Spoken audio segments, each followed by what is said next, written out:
Bonjour et bienvenue dans l'émission Paroles de femmes. Nous découvrons et nous acceptons notre identité cette semaine. Et aujourd'hui, nous voulons devenir la meilleure version de nous-mêmes. Parce que, c'est sûr, il y en a, ils partent de zéro dans leur identité. Le premier pas mal, ok, si c'était votre cas, mais dans le sens où je sais vraiment pas qui je suis, on m'a toujours défini et ça a toujours été un combat de savoir qui j'étais réellement. Mais il y a d'autres personnes, elles savent quand même assez bien qui elles sont. C'est pas un combat de tous les jours, mais il y a des petits flottements et il y a des petites hésitations de temps en temps. Et c'est ça aujourd'hui un petit peu un petit peu complètement le thème de cette émission, c'est devenir la meilleure version de soi-même. Oui, j'ai saisi mon identité en général, mais je veux pleinement y entrer, je veux embrasser totalement cette identité sans rien rejeter parce que j'ai peut-être certaines incertitudes, peut-être aussi certaines faiblesses de caractère ou des choses que j'ai jamais voulu laisser Dieu traiter. Et aujourd'hui, on va voir que lorsqu'on s'ouvre complètement à l'œuvre de Dieu, il va pouvoir venir travailler en profondeur et c'est comme ça aussi qu'on va pouvoir accepter pleinement notre identité, la recevoir à 100%, pas juste une partie, pas juste ce qui me convient, pas juste ce qui me plaît, juste les choses, ça me semble assez acceptable, ça je pense que je vais pouvoir réussir à le faire, c'est le package total qu'on va accepter aujourd'hui pour devenir la meilleure version de nous-mêmes. Et tu sais, quand on entend la meilleure version de soi-même, il y a des gens qui peuvent se dire, tiens, c'est moi-même qui dois m'améliorer par rapport à moi-même, parce que ça existe déjà dans le monde. Des fois, on entend ces choses-là, soit ta meilleure version, et puis je veux me développer, voilà, mes aptitudes, etc. Mais j'invite les gens, quand on dit soit la meilleure version de toi-même, comme du développement personnel. Voilà, comme du développement personnel. Mais j'invite les gens, quand on dit en ce moment, soit la meilleure version de toi-même, c'est vraiment laisse Dieu te travailler encore, laisse Dieu en fait t'émonder encore, laisse Dieu te perfectionner encore par rapport aux choses auxquelles au plan auquel qu'il a pour toi.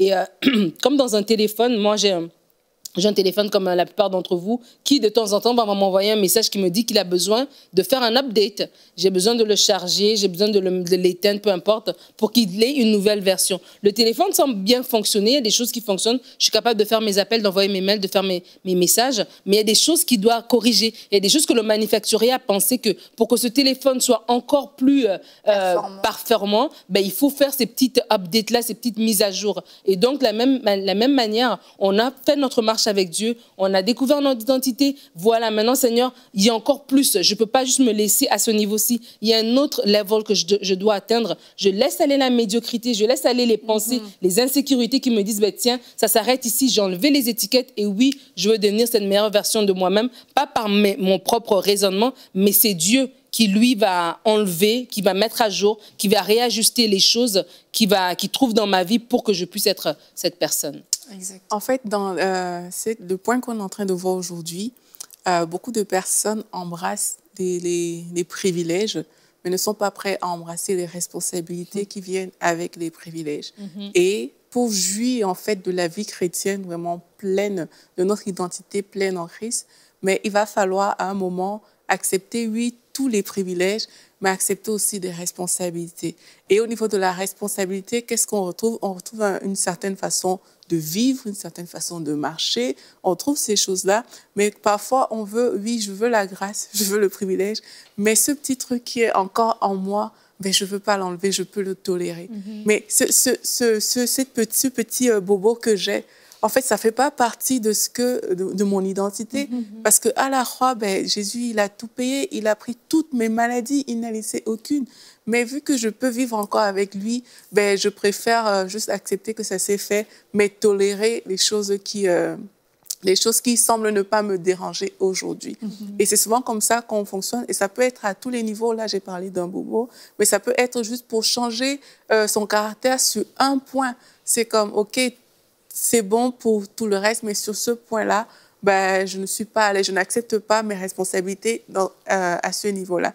Mais ce que j'ai envie de dire aujourd'hui, c'est que vraiment pour jouir de tous les privilèges de Dieu, il va falloir accepter aussi toutes les responsabilités qui viennent. Il y a un prix comme à payer pour pour vivre en fait ce que Dieu veut qu'on vive. Jésus, il a tout accompli à la croix et il nous a donné la possibilité par le Saint-Esprit de tout vivre en fait. Donc, quand on dit qu'il y a un prix à payer, c'est même pas tant que ça tes efforts personnels, c'est t'appuyer sur Dieu pour justement vivre tout ce qui relève de ton identité et devenir cette meilleure version de toi-même.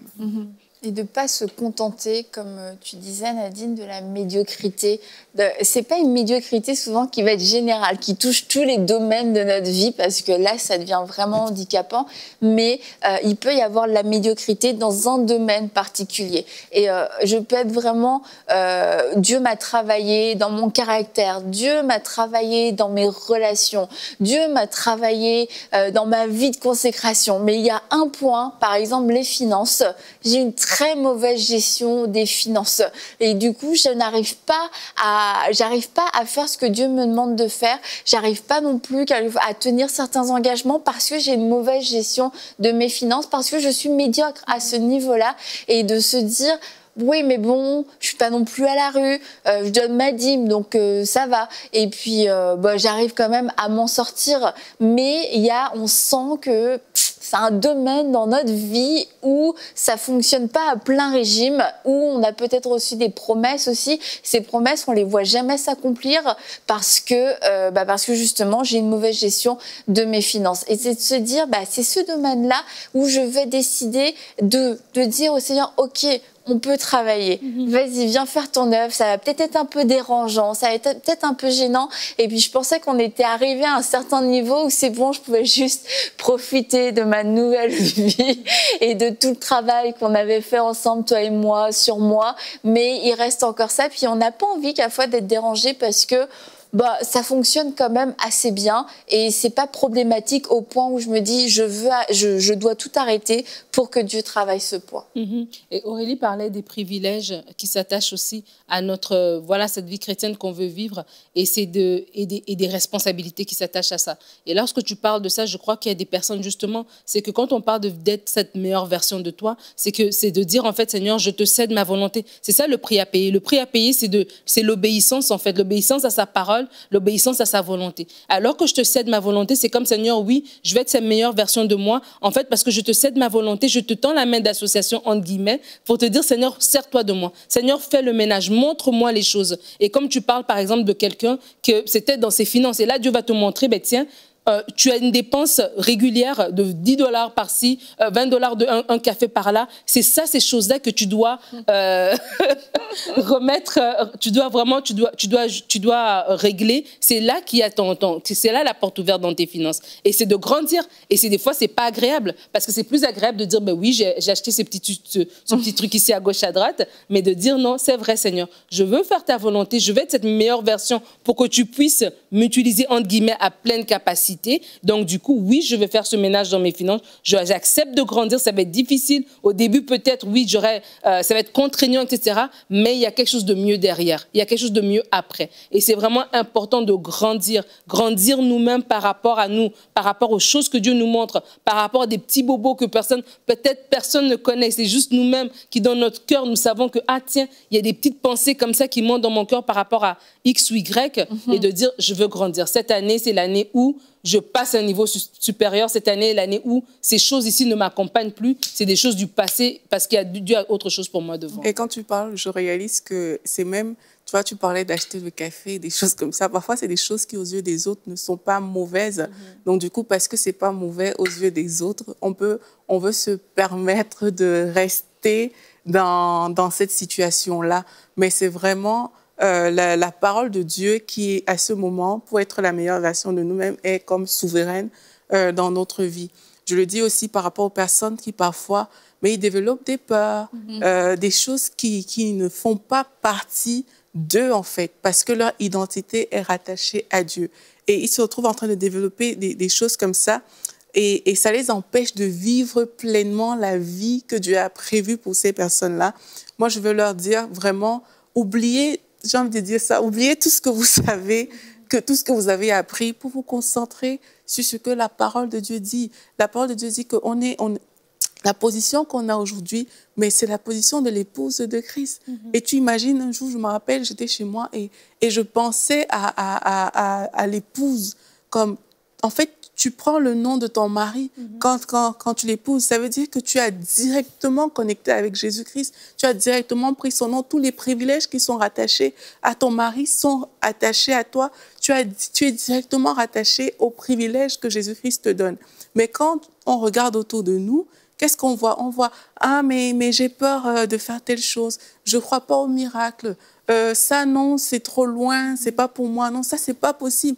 Mais juste ça, ça peut sembler bête parce que c'est comme s'il n'y a pas de réel enjeu derrière.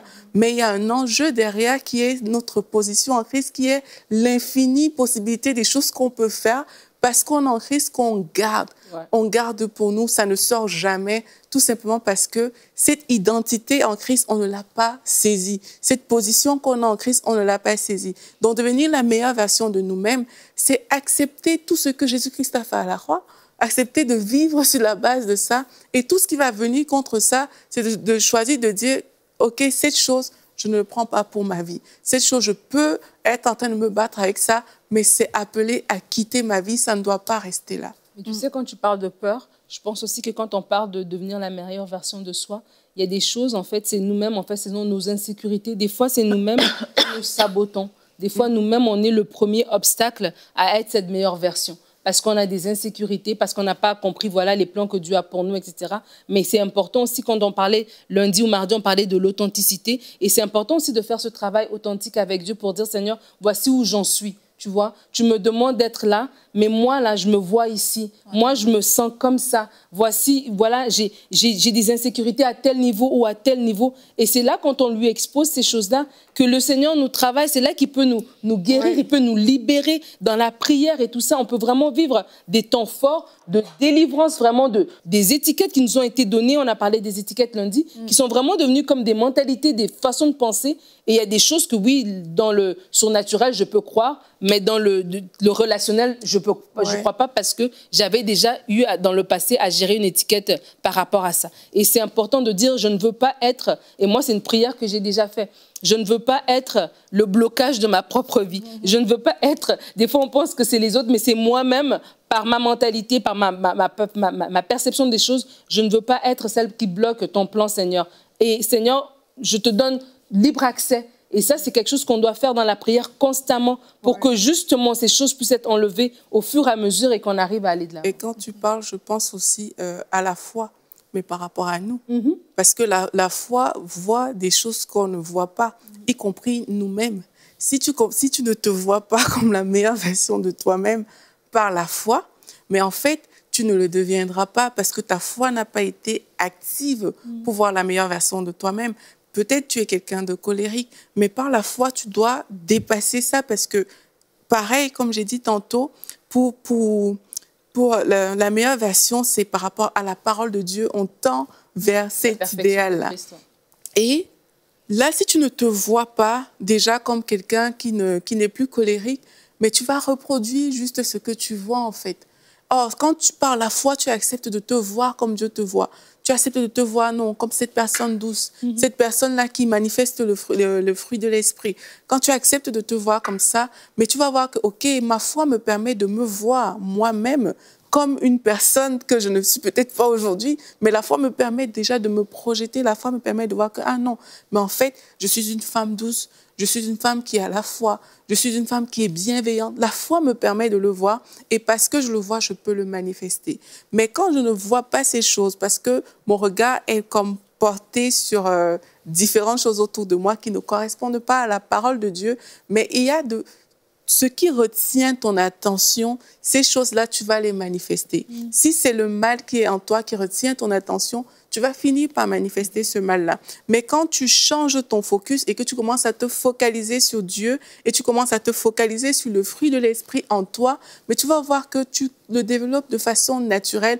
Et c'est comme ça que tu vas aussi devenir une meilleure version de toi-même, où les étiquettes, où tes pensées seront restaurées, toutes sortes de choses vont pouvoir quitter ta vie parce que tu as appris ce chemin-là. Et on grandit, c'est pas notre identité qui grandit, qui d'un seul coup prend plus de place, c'est nous, notre révélation de notre identité. Et on se rend compte, mais en fait, j'ai toujours cru que ça, c'était normal, mais c'est pas normal. J'ai toujours cru que c'était normal, peut-être, d'avoir peur. J'ai toujours cru que c'était normal de penser un petit peu, quand même, que j'étais pas à la hauteur, parce que, on se garde un petit peu d'humilité. J'ai toujours pensé que ça pouvait être normal, mais plus on va s'approcher de Dieu et plus on va se voir comme lui nous voit, on va dire, mais en fait, non, ça m'appartient pas. Non, je suis pas obligée de manifester, même des prémices, même des toutes petites choses, quelquefois, de jalousie, de médisance, de colère, d'insécurité, de doute. Non, je suis vraiment pas obligée de le faire. Et pour ça, oui, c'est vraiment un exercice de foi. C'est de développer cet esprit de foi pour soi-même. Quelle est ma meilleure version? Et je peux devenir cette meilleure version parce que c'est possible, parce que dans le cœur de Dieu, cette version, elle existe déjà. Mais vais-je accepter, comme tu l'as dit, vais-je accepter de me faire émonder? Vais-je accepter la correction de la parole de Dieu? Vais-je accepter de renoncer à certaines choses? Et moi, quelque chose qui m'a vraiment aidée, c'est de prendre un pas de recul, parce que quand on a du mal à accepter ce travail et qu'on reste attaché à certains mensonges, certaines insécurités, c'est parce qu'on est très centré sur nous-mêmes. Mais oui, mais moi, comment est-ce que je peux, moi, et moi, et moi, et moi, et moi, et moi, et moi. Et puis tu prends un pas de recul et tu considères Dieu, tu considères l'œuvre de Dieu, le royaume de Dieu. Et puis là, c'est toi qui te greffes. Tu te dis, ah non, je ne peux pas me permettre de rester comme ça. Dieu, dans sa grâce, ne me châtie pas, va pas m'éradiquer, mais moi, devant Dieu, je me dis non, je peux pas rester comme ça parce qu'il m'a tout donné pour que je ne reste pas comme ça. Et ses projets, ses plans, sa mission, son royaume, ses intérêts sont bien trop grands, sont bien trop importants pour me dire, moi, je vais être négligente avec moi-même, je vais être négligente avec mon identité parce que c'est la grâce, parce que c'est tranquille. Non, on veut fonctionner dans notre plein potentiel et être la meilleure version de soi-même, c'est à son plein potentiel, c'est-à-dire laisser Christ qui vit en nous pleinement s'exprimer sans que moi-même je mette tout un tas de barrières parce que ces plans sont tellement importants. Non, je veux pas être un barrage, comme tu l'as dit, Nadine. Je veux pas être un obstacle. Je veux pas être l'obstacle de ma propre vie. Je veux pas être l'obstacle non plus des plans de Dieu. Et c'est tellement important ce que tu dis, Annabelle, parce que ça nous empêche même parfois d'agir avec audace. Ça empêche que tu puisses comme ça te lancer pour faire un truc impossible. Pourtant, Dieu, c'est Dieu qui rend toutes choses possibles. Mais là, ça va t'empêcher tout simplement d'agir parce que toi, tu seras en train de dire, mais non, quand je me regarde, quand je regarde en moi, mais non, je ne peux pas faire ça, je ne peux pas postuler dans cette entreprise. Elle est trop grande, je ne peux pas parler à telle personne, il est trop grand. Pourtant, si tu as plus conscience de Dieu qui vit en toi, parce que c'est ça la meilleure version de toi-même, mais là, tu vois que, ah non, en fait, cette entreprise est trop petite devant la grandeur de Dieu. En fait, c'est comme ça que tu vas commencer à penser. Et c'est vrai, croire en Dieu nous amène à voir Dieu et à voir Christ en nous. Quand tu vois Christ en toi, sincèrement, il y a des défis qui deviennent des bagatelles. Il y a des choses qui semblaient être énormes, qui deviennent insignifiantes parce que tu as juste conscience que, mais tiens, en fait, moi, je ne suis pas n'importe qui. Pas parce que je me prends pour quelqu'un, mais parce que Christ habite à l'intérieur de moi. Et du coup, c'est ça la meilleure version. Qu'est-ce qu'il y a de mieux? Donc, comme tu disais, Annabelle, c'est la conscience, c'est la révélation qu'on a de Christ en nous, du fait que Christ est là et qu'il agit par nous, au travers nous, qui finalement fait de nous des meilleures personnes. Plus tu sauras que Christ est en toi, plus tu auras l'audace de faire des choses, moins tu vas tolérer le péché. Il y a des choses que ce sera hors de question en toi. Parce que celui qui est en toi ne tolère pas ces choses-là. Et c'est comme ça que tu vas grandir. Et quand tu vas regarder à ce que tu étais hier, tu vas voir qu'il y a une évolution. Et avec Dieu, justement, vu qu'on tend vers la perfection, ça ne finit pas. Donc, ça veut dire que tu vas vivre une vie où tu grandis, tu grandis, tu grandis, et ça se fait sainement, et c'est bon. Tu vas voir le fruit de ces choses-là, et tu pourras glorifier le Seigneur. Une façon aussi justement d'être cette meilleure version, c'est aussi de comprendre c'est quoi le plan de Dieu pour moi. J'ai la pensée de Josué. Josué qui était dans l'ombre de Moïse, je vais dire comme ça, qui suivait Moïse, qui était un fidèle soldat qui suivait Moïse et tout. Et là, Moïse n'est plus là et Josué a la responsabilité d'amener ce peuple dans le pays promis. Et je pense qu'il y a des personnes, alors qu'on parle d'être la meilleure version pour eux d'eux-mêmes, peut-être que eux, leur mission, c'est pas juste, mais c'est de gérer une famille. C'est d'être une maman. C'est peut-être au niveau du travail. C'est peut-être un ministère que Dieu t'a confié. Et là, tu as cette mission qui est là et tu gères encore, tu luttes encore avec tes bobos intérieurs, tes pensées, tes ceci, tes cela. Et le temps passe, et cette mission, c'est comme si elle s'éloigne de plus en plus. Mais qu'est-ce que Josué a fait pour pouvoir répondre à cette mission? Il s'est attaché au livre de la loi. Il s'est dit, OK, Dieu lui a dit que ce livre de la loi ne s'éloigne pas, médite-le jour et nuit et tu vas réussir dans tout ce que tu vas entreprendre. Et vraiment, j'invite les personnes, chacun de nous a quelque chose à faire. Chacun de nous a des plans. La Bible nous dit dans Éphésiens 2:10 qu'on est son ouvrage créé en Jésus-Christ pour des plans qu'il a préparés d'avance pour que nous les pratiquions. Mais nous avons chacun des plans. Et peut-être pour toi, c'est être une maman, mais il y a tellement des étiquettes qui ont été sur toi. Tu as grandi déjà avec des choses. Il y a des erreurs que tu as faites et tout ça, ça s'est accumulé et tu n'arrives pas à être cette meilleure version de toi-même pour pouvoir gérer ces enfants-là, pour pouvoir gérer ce foyer. Et c'est de dire comme Josué, OK, Seigneur, je veux m'approprier de ta parole. Et ta parole me dit quoi? Voici ce que ta parole me dit. Voici ce que ta parole me dit par rapport aux enfants. Alors que moi, peut-être, je vois gérer des enfants comme étant une charge. Je vois que c'est lourd, c'est compliqué, j'ai du mal. Mais tu me dis que les enfants sont une joie, que c'est une bénédiction. OK, à partir d'aujourd'hui, je confesse que mes enfants sont une bénédiction. Ta parole me dit quoi? Et là, c'est comme ça que petit à petit, par la parole de Dieu, nous arrivons en fait à se défaire en fait de tout ce qu'on avait comme forteresse. Nous arrivons aussi à guérir, parce que Dieu va nous guérir. Nous arrivons à comme Aurélie l'a dit, à confesser, d'accord, je suis une personne qui est douce, qui est bienveillante, qui est aimante, etc. Et là, maintenant, on se retrouve apte à devenir cette meilleure version pour le plan que Dieu a pour nous, qui est celui de s'occuper de nos enfants, mais ça peut être pour autre chose également. Donc vraiment, j'encourage les gens à aller vers Dieu, à prendre leur papier. On parle souvent dans Parole de femme de l'importance de ton cahier de prière, d'écrire cela. C'est pas juste on écoute un message une fois, mais j'écris, j'écoute qu'est-ce que le Seigneur me dit. Et il y a des choses que Dieu va enlever au fur et à mesure, et je veux me voir rentrer dans les choses que Dieu a pour moi. Mais tu vois, on parle des enfants. On peut reconnaître, dans ma vie, au niveau de l'éducation des enfants, c'est là que j'ai une faille. Et en fait, c'est là que ça commence.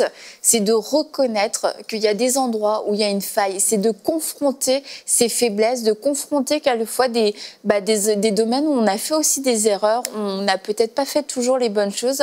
Mais c'est un peu comme dans une maison. Il y a des endroits que tu évites dans ta maison à certains moments, ou des placards, des tiroirs. Non, on n'ouvre surtout pas celui-là.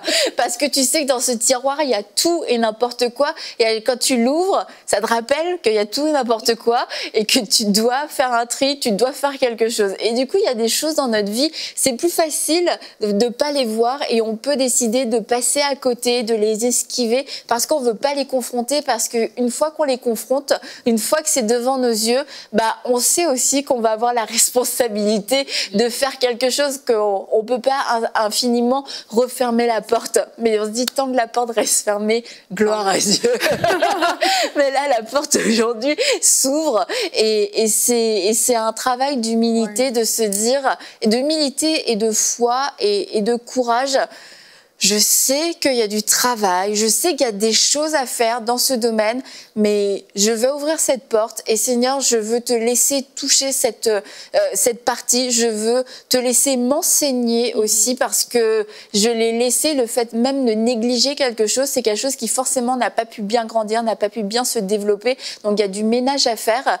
Et à partir du moment où on prend cette décision, c'est là où Dieu va pouvoir aussi entrer en œuvre, parce qu'il ne nous a pas devancés. Sûrement qu'en écoutant des messages, sûrement que des gens autour de nous aussi, quelquefois, nous ont peut-être plus ou moins subtilement fait passer des messages, mais qu'on a jusque-là refusé. Mais aujourd'hui, si la porte s'ouvre, le tiroir s'ouvre, le tiroir interdit s'ouvre, ne repoussez pas l'action du Saint-Esprit, et c'est le moment de confronter ces choses qui sont cachées dans votre vie, que vous avez négligées, esquivées depuis longtemps, et ça va être bon parce que ça va faire du ménage en fait. Et puis, il faut passer à l'action. Ouais. Quand le Seigneur va pointer du doigt, il y a des pas qu'il va falloir prendre. Il faut passer à l'action, parce que c'est de là où la délivrance vient en fait.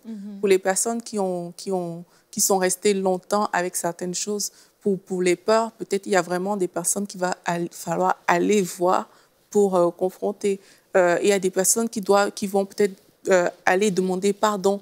Il y a des personnes qui vont peut-être aller devoir s'excuser que voilà, j'ai fait telle chose et c'était pas correct. Ou confesser aussi. Voilà, il y a plusieurs choses comme ça qui vont sortir, mais vraiment, c'est le jour aujourd'hui de passer à l'action, de ne pas remettre ça à demain, de ne pas remettre à plus tard et de dire, OK, je choisis aujourd'hui de poser cet acte-là. Et par cet acte-là, je veux devenir une meilleure version de moi-même. Je veux être quelqu'un de différent. Je veux vraiment refléter le Christ. Je veux agir sur la base de ce que Christ m'a dit. Et en faisant ça, moi, je suis sûre qu'il y a beaucoup qui seront même délivrés de la sorte. Tu veux prier, Aurélie?